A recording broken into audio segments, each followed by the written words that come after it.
কলকাতার ঐতিহ্যবাহী ট্রাম পরিষেবার অধিকাংশ রুট বন্ধ করার পরিকল্পনা নিয়ে তীব্র বিতর্ক তৈরি হয়েছে। আধুনিকীকরণের নামে এই সিদ্ধান্তের বিরোধিতায় নাগরিক সমাজ ও ঐতিহ্যপ্রেমীরা সরব হয়েছেন। হাওড়ার একটি এলাকায় 5টি কুকুরছানাকে নির্মমভাবে পুড়িয়ে মারার অভিযোগ সামনে আসায় চাঞ্চল্য ছড়িয়েছে। দোষীদের কঠোর শাস্তির দাবিতে পশুপ্রেমীরা বিক্ষোভ দেখিয়েছেন। বাবরি মসজিদ সংক্রান্ত মন্তব্যে নিলম্বিত তৃণমূল বিধায়ক হুমায়ুন কবিরকে ঘিরে নতুন করে বিতর্ক শুরু হয়েছে। রাজ্য রাজনীতিতে এই মন্তব্য ঘিরে তীব্র প্রতিক্রিয়া দেখা দিয়েছে।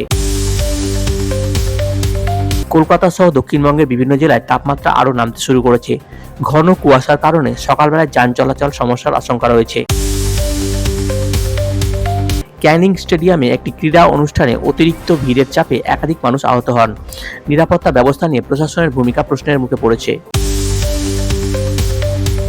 রেলের রক্ষণাবেক্ষণের কাজের জন্য আদ্রা ডিভিশন আগামী কয়েকদিনের জন্য একাধিক ট্রেন বাতিল করা হয়েছে। এর ফলে সাধারণ যাত্রীদের ভোগান্তি বাড়বে বলে আশঙ্কা করা হচ্ছে।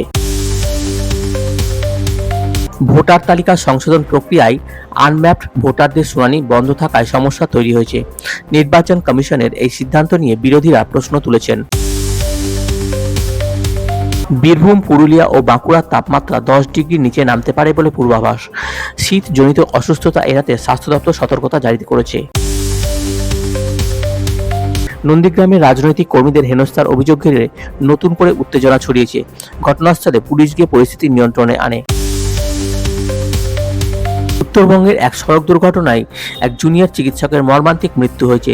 বর্ষ শেষে বেড়াতে যাওয়ার সময় এই দুর্ঘটনা ঘটে বলে জানা গিয়েছে।